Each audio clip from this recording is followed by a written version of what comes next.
One of the great things about India is this tremendous interest in education. People talk about it all the time. Most parents aspire for this for their children. And so I think it's a great foundation we have as a country. In my experience growing up here, I think there's a lot of emphasis on spending time on the books and learning things academically. I think there's a lot of pressure to follow set lanes throughout your career. You're in high school, you're thinking about college. A lot of times when I was younger, people would say, this person didn't get into this college or something, and that's the end of the road. I mean, life is so different from that.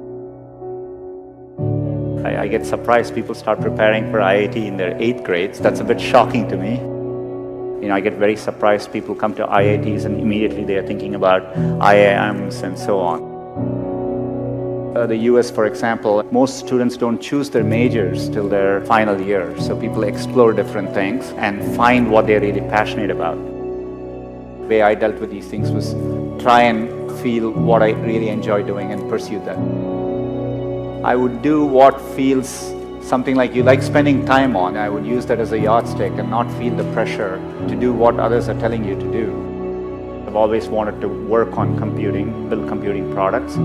The thing which still keeps me going is the desire to build products which will be used by billions of users and makes a difference for them.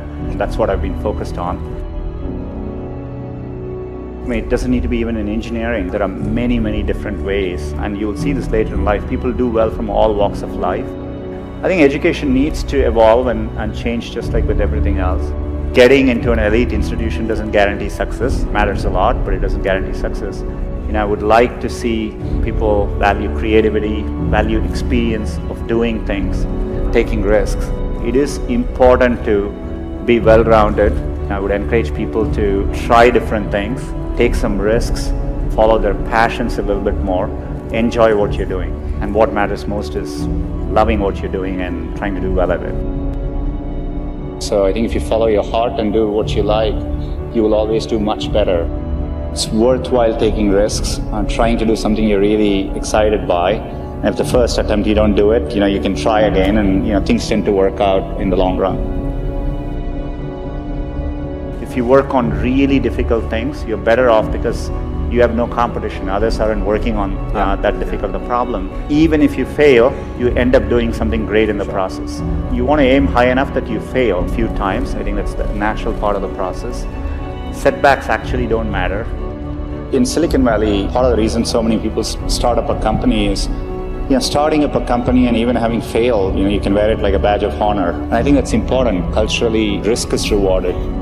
So I think it's important to keep your hopes, keep your dreams, and try to follow them. Most of how life plays out is up to you, not up to what happens outside of you. And I think it's important to keep that in mind and take the long-term view.